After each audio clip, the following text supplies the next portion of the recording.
জগন্নাথ মন্দিরের উত্তর দিকের কূপ আছে, ওই কুয়া থেকে 108 বালতি জল আনা হয়, আর ভেষজ পাতা আদি দিয়ে জলটাকে শুদ্ধ করা হয়। এবং সেই জলে স্নান করানো হয়। জগন্নাথ, বলভদ্র, সুভদ্রা সব মূর্তিগুলো আনা হয় বাইরে, এবং তাদেরকে স্নান করানো। এবং স্নান করানোর ফলে কি হয় জানেন? জগন্নাথের জ্বর আসে।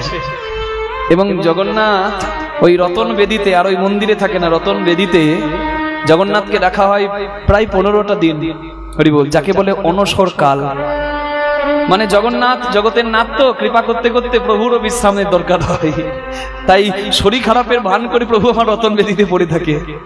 আর ওই কবিরাজ বৈদ্য তাকে নানা রকম পাচন দেয়, ওষুধ দেয় আয়ুর্বেদিক, আর সেটা জগন্নাথ খায়। আর তারপরে ওই যে গুন্ডিচা মার্জন হবে, মানে ওই রথের যাত্রার আগের দিন, আর তার আগে এই স্নান করানোর পরে কিন্তু গজবেশ ধারণ করানো হয়, জানেন তো? স্নান যাত্রায় গজবেশ মানে গজপতি ভট্ট, গণপতি ভট্ট নামে বা গজপতি ভট্ট নামে এক ভক্ত ছিল উড়িষ্যায়। তিনি গণেশের পূজা করতেন, কিন্তু জগন্নাথকে গণেশের রূপে দেখতে চেয়েছিলেন।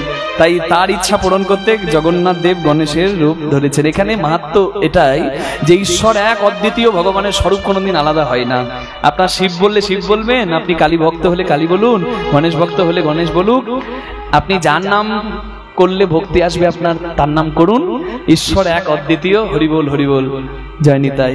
শুধু ভক্তি সম্পদটা নিবেদন করুন। আর কৃষ্ণ বললে তো সব বলা হবে, পারলে কৃষ্ণ বলুন। জয় নিতাই গৌর প্রেমানন্দে, হরি হরি বল। তাহলে বুঝতে পারছেন, ভগবানেরও জ্বর আসে, এটা কি সম্ভব? ভগবানও সুস্থ হয়। তারপরে গুন্ডিচা মার্জনের পর আবার 27শে জুন এবছর রথযাত্রা। সেই রথযাত্রায় জগন্নাথ, যিনি একদম ভক্তদের সামনে আসেন সচল জগন্নাথ হয়ে, আর মন্দিরের অচল নয়, একবারে সচল জগন্নাথ হয়ে ভক্তের কাছে এসে ভক্তকে কৃপা করতে আসেন। যাত্রাতে ভগবান ভেতরে থাকে না, মন্দিরের বাইরে চলে আসে। রথযাত্রা ও ঝুলন যাত্রা। নিতাই গৌর প্রেমানন্দে, হরিবল হরিবল হরিবল। প্রেম সে বলুন রাধা রানী কি জয়। হরিবল। বৈষ্ণবের আশীর্বাদ না থাকলে নাকি কারোর হরিভজন হয় না। তুমি তো বৈষ্ণব শ্রেষ্ঠ মহাদেব, আমি হরিভজন করতে চাই, তুমি কি আমায় আশীর্বাদ করবে না? ওরে দুষ্টু, এই ছিল তোর মনে? যদি কেউ নারায়ণের পূজা করে তাহলে শিবের আনন্দ হয়, যেমন শিবের পূজা করলে আমার হরি নারায়ণের আনন্দ হয়। প্রমাণ কোথায়? শিবপুরাণে। শাস্ত্র কথা যত শুনবেন তত কল্যাণ, অশাস্ত্রীয় কথা শুনবেন না। শিবপুরাণে বলা আছে, মা লক্ষ্মী একদিন নারায়ণের চরণ সেবা করছে। নারায়ণ বলছে, লক্ষ্মী তুমি আমার খুব প্রিয়। বলে, আর কে প্রিয়? বলে, যে আমার শিবের প্রিয়। হ্যাঁ, আমি যদি শিব পূজা করি তুমি খুশি হবে? বলে, নিশ্চয়। মা লক্ষ্মী বৈকুণ্ঠে 108টা পদ্মফুল দিয়ে শিব পূজা শুরু করে নারায়ণের কথা মতো। একদিন মহাদেব লক্ষ্মীকে পরীক্ষা করতে 2টি পদ্মফুল লুকিয়ে নিল। শিব পূজায় বসে মা লক্ষ্মী আসনে বসে দেখছে 2টো পদ্ম নাই। 2টি পদ্ম পাবো কোথায়? আসন ছেড়ে যদি উঠে যায় তাহলে শিবের অমর্যাদা হবে। তাই আসনে বসেই মনে মনে ভাবলো, নারায়ণ তো আমাকে বলে যে আমার 2টি স্তন পদ্ম যেন 2টি শ্বেত পদ্ম। তা 2টি পদ্মের যখন দরকার, আমি আমার 2টি স্তন পদ্ম অর্থাৎ এই স্বর্ণ পাত্র শ্বেত পদ্ম 2টি বলিদান করব। নিজের যুগল স্তন মা লক্ষ্মী শিব সেবায় বলিদান করতে গেল।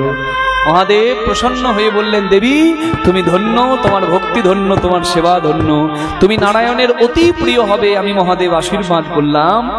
আর তোমার এই যে যুগল পয়োধর তুমি শিব সেবায় বলিদান করছো, এই যুগল পয়োধরের সদৃশ স্ত্রী অঙ্গ লক্ষ্মী অঙ্গে জন্ম হবে বলে সেই ফলটারও নাম হবে শ্রীফল। আর যেটি শিব সেবায় লাগবে, মানে বুঝলেন, সেই ফলের নাম মিষ্টি বেল। নিতাই গৌর প্রেমানন্দে। যেটি শিব সেবায় লাগে, মিষ্টি বেলের জন্ম কথা শুনলেন শিবপুরাণ অনুযায়ী। আমার মন গড়া কথা নয়, শাস্ত্র কথা। জয় রাধে। তাহলে যদি নারায়ণ লক্ষ্মীকে দিয়ে শিব পূজা করায়, তাতে যদি আনন্দ নারায়ণ পায়, তাহলে তুই যদি হরি ভক্ত হোস, তাহলে আমি কেন আনন্দ পাবো না? নিতাই গৌর হরি হরি হরি বল। আমার ভক্ত হলে যদি হরির আনন্দ হয়, তাহলে হরির ভক্ত হলে কেন আমার আনন্দ হবে না? শিবকে বলে সবাই বাবা শিবের বাবাকে, চাঁদকে বলে সবাই মামা চাঁদের মামাকে। জয় রাধে। আমরা অনেক সময় একজনকে বড় করতে গিয়ে একজনকে ছোট করে ফেলি। কখনো করবেন না। কি বোঝা যাচ্ছে? কখনো করবেন না। প্রত্যেকের নিজ মাহাত্ম্যে পূজিত। ব্রহ্মের স্বরূপ আলাদা হতে পারে, ব্রহ্ম কি আলাদা হয়? জয় রাধে। ঈশ্বর এক অদ্বিতীয়। কৃষ্ণ কয়েরই মূর্ধন্য শয়ে নয়, বুঝতে পারছেন তো? প্রথম টানেতে ব্রহ্মা আছে বিদ্যমান, দ্বিতীয় টানেতে বিষ্ণুর অধিষ্ঠান, তৃতীয় টানেতে মহাদেবের বখানি, কুণ্ডলী আকারে আছে রাধা ঠাকুরানী, আদ্যা শক্তি মহামায়ার ইকার দুই টান, এই তো প্রথম অক্ষর কয়েরই হইল বাখান, চন্দ্র সূর্য বরুণ পবন হুতাসন, স্বর্গমর্ত পাতাল জুড়িয়া ত্রিভুবন, এই সব ধ্যান যোগে জানিতে পারিয়া, কৃষ্ণ নাম রাখেন গর্গ ধ্যানেতে জানিয়া। কি নাই কৃষ্ণ নামে? শিব ভক্ত শৈব, কালী ভক্ত শাক্ত, হরি ভক্ত বৈষ্ণব, গণেশ ভক্ত গানপত্য, সূর্য ভক্ত সৌর। ভক্তির 5 রকমের পদ্ধতি সনাতন শাস্ত্রে। কৃষ্ণ নামটা যে আমি ব্যাখ্যা করলাম, দেখলেন তো সবকিছু ঢুকে আছে। ওই জন্য বলে সর্বদেব দেবীর দুয়ারে যাও না হও তৎপর, সর্বত্র মাগিয়ালো কৃষ্ণ প্রেম ভক্তিবর। কৃষ্ণ বলো সব বলা হবে। জয় রাধে নিতাই গৌর হরি হরি বল। কিন্তু এটা যেন মনে থাকে, কৃষ্ণ ভক্ত বলে আপনি শিবনিন্দা করতে পারবেন না। জয় রাধে। তাহলেই সর্বনাশ হয়ে যাবে। তাহলে বড় অভিশাপটা আপনি হরির কাছেই পাবেন। কারণ এই প্রমাণ। শিবকে বলে সবাই বাবা শিবের বাবাকে, শিবের বাবাকে। জয় রাধে। শিবের বাবাকে যেদিন শিবপুরাণে বলা হলো, যেদিন ব্রহ্মা আর বিষ্ণুর দ্বন্দ্ব হচ্ছে, দুই শক্তির মধ্যে দ্বন্দ্ব হচ্ছে, যদিও ব্রহ্মার জন্ম বিষ্ণুর নাভিপদ্ম থেকে, তথাপি ব্রহ্মা নিজেকে অহংকারী ভগবান ভাবে। এই ব্রহ্মা বিষ্ণুর দ্বন্দ্ব হচ্ছে। এবার ব্রহ্মা বিষ্ণুর দ্বন্দ্বটা থামাতে, ঝগড়াটা থামাতে স্বয়ং আবির্ভূত হলেন মহাদেব দিব্য জ্যোতির্ময় রূপে। দীর্ঘ অতীব বিশাল যুদ্ধ থামালো ব্রহ্মা বিষ্ণু এবং শিবকে বললেন তুমিও শান্ত হও। তা দীর্ঘ রূপধারী মহাদেব ছোট হলো, আর ছোট হতে হতে যে রূপটা ধরলো সেই রূপটা হচ্ছে শিবলিঙ্গের রূপ। নিতাই গৌর হরি হরি বল। যেদিন শিবলিঙ্গ রূপে শিবের জন্ম হলো সেই দিনটা শিবরাত্রির দিন। শিবরাত্রির দিন যারা বলেন শিবের বিয়ের দিন, তারা বলবেন না। শিবের বিয়ের দিন শাস্ত্রে অনেক দিনকে বলা হয়েছে, কিন্তু আমরা একটা দিনকে শিবের বিয়ের দিন হিসেবে শাস্ত্রগত ভাবে বিচার করে দেখি এবং মানি, সেটা হচ্ছে নীল পূজা, চৈত্র সংক্রান্তির আগে চতুর্দশী। বুঝতে পারছেন তো? ওই সময়টা। শিবরাত্রি তো শিবের জন্মদিন, বিয়ের দিন বলে দেবেন না। জয় নিতাই গৌর প্রেমানন্দে হরি বল হরি বল হরি বল। জয় রাধে। যেহেতু শিবের জন্ম হলো, ব্রহ্মার জন্ম বিষ্ণুর নাভিপদ্ম থেকে, আর ব্রহ্মা বিষ্ণুর পরে শিবলিঙ্গ রূপে শিবের জন্ম হচ্ছে, তাই অনেকে ভাবে যেহেতু শিবের পরে জন্ম হয়েছে এবং শিব ওই ব্রহ্মা বিষ্ণুর পরে জন্মেছে, তা ব্রহ্মা যেহেতু সৃষ্টিকর্তা, তা ব্রহ্মা বুঝি শিবেরও সৃষ্টিকর্তা, শিবের বাবা, আর বিষ্ণু তার বাবা। এটা অনেকে মানে, কিন্তু আপনাকে তত্ত্ব বিচারে গ্রহণ করতে হবে, যেহেতু শিব স্ব ইচ্ছায় জন্ম নেয়, যার স্ব ইচ্ছায় জন্ম, তার কি আর কেউ বাবা থাকতে পারে? জয় নিতাই গৌর প্রেমানন্দে হরি হরি হরি বল। তাই বিচার করে দেখো জনে ভক্তি রস আস্বাদনে মধ্যস্থ শ্রী ভাগবত পুরাণ। জয় নিতাই গৌর হরি বল। চাঁদকে বলে সবাই মামা চাঁদের মামাকে, এটা রইল, এটা যাবার সময় বলবো, তার জন্য যে বসে থাকবে তাকেই বলবো। জয় নিতাই গৌর হরি হরি বল হরি বল হরি বল হরি বল। প্রাণ ভরে হরি ভজন কর, ডুবে গেল বিদ্যাপতি হরি ভজনে। আমরাও দুটি বাহু তুলে বলবো ঠিক একই ভাবে, কৃষ্ণ বলে যার হাত আছে সে তুলবে, আর যার নাই তার তো তোলার উপায় নাই। মা বলে বাবা এই হাত যখন পেয়েছি, পরের জন্মে যদি আর হাত না দেয়, যা হাত দিয়েছিলাম হাত তুলিস নাই, সেবা দিস নাই, মুখ দিয়েছিলাম হরিনাম করিস নাই, পরের জন্মে আর মুখ পাবি না। দুটো হাত আর দেবো না, 4টে পা দিয়ে পাঠাবো। জয় রাধে। তখন খুব অসুবিধা হয়ে যাবে গো। তাই আছে কাজ, তো সকাল সকাল সাজ, দেরি করে লাভ নেই। যাবৎ দেহে স্থিতা প্রাণা, যাবৎ জিহ্বা বশে স্থিতা, তাবৎ এব সদা গেহং হরের নামইব কেবল। এখন ভালো আছি, দেখতে পাচ্ছি, বলতে পারছি, চলতে পারছি, পরিপূর্ণ দেহ পেয়েছি, নাম করে নি। আর কাল যদি না পারি, প্রেম সে দুটি বাহু তুলে কৃষ্ণ বলে বাহু তুলে এসো না ভাই হরি বলে।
ভাবি না, এই নামে নাই কোনো চিন্তা।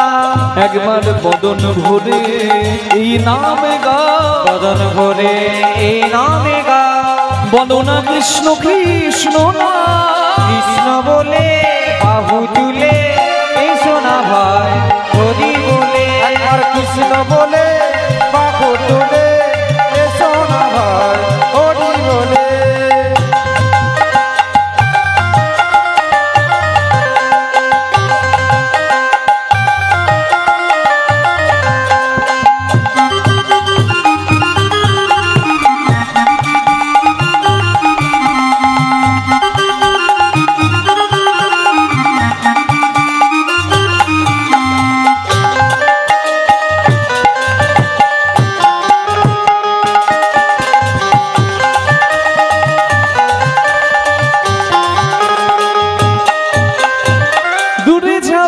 ত্রিতাপ জ্বালা তোমরা নাও নামের মালা, দূরে যাবে চিতাবে জানা, তোমরা নাও নামের মালা। কৃষ্ণ নামে হরি নামে, কৃষ্ণ নামে হরি নামে, নেচে নেচে এসো ভাই, কৃষ্ণ বলে বাহু তুলে হরি নাচরে মন, কৃষ্ণ বলে। একবার কৃষ্ণ বলে বাহু তুলে এসো না ভাই হরি বলে। এসো না ভাই হরি বলে, এসো না ভাই হরি বলে। এসো না ভাই হরি বলে, এসো না ভাই হরি বলে। একবার হরি বলে, হরি বলে। একবার হরি বলে। হরি বল। বলে না কপালের নাম গোপাল। জয় রাধে। বিদ্যাপতি ঠাকুর এত পাণ্ডিত্যের অধিকারী যে রাজার রাজকবি হলো। মিথিলার রাজা শিবসিংহ, এগিয়ে আসবো,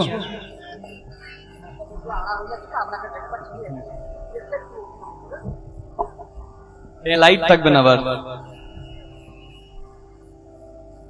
ঠিক আছে। গান শুনুন না, দেখে কি হবে, গোবিন্দকে দেখুন, যাকে দেখলে লাভ। জয় নিতাই গৌর প্রেমানন্দে হরি হরি বল। বিদ্যাপতি ঠাকুর এত বিদ্বান, এত পণ্ডিত, শিবের কৃপা পেয়েছে, মা দুর্গার কৃপা পেয়েছে, মা গঙ্গার কৃপা পেয়েছে, সবার গান লিখেছে। আর এত বিদ্বান, হ্যাঁ আরো এগিয়ে পড়ে যাবো তো।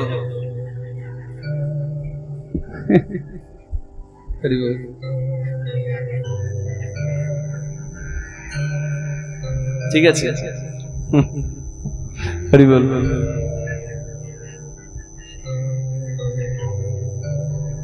বিদ্যাপতি রাজার রাজকবি হয়েছে, পণ্ডিত বিদ্বান। শিবসিংহ রাজার রাজকবি হয়েছেন বিদ্যাপতি, কিন্তু ওই যে বললাম কপালের নাম গোপাল। বিদ্যাপতি খুব মিষ্টি কণ্ঠ, খুব সুন্দর গান গায়।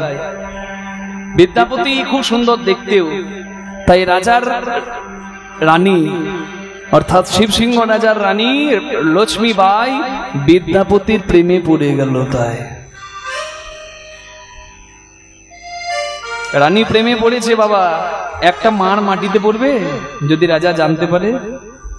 বিদ্যাপতি চিন্তা করছে, হাই হাই আমার কলঙ্কের কপাল, হ্যাঁ একটা ভালো জায়গা পেলাম, ভালো আসন পেলাম, তাতেও বোধহয় হে গোবিন্দ।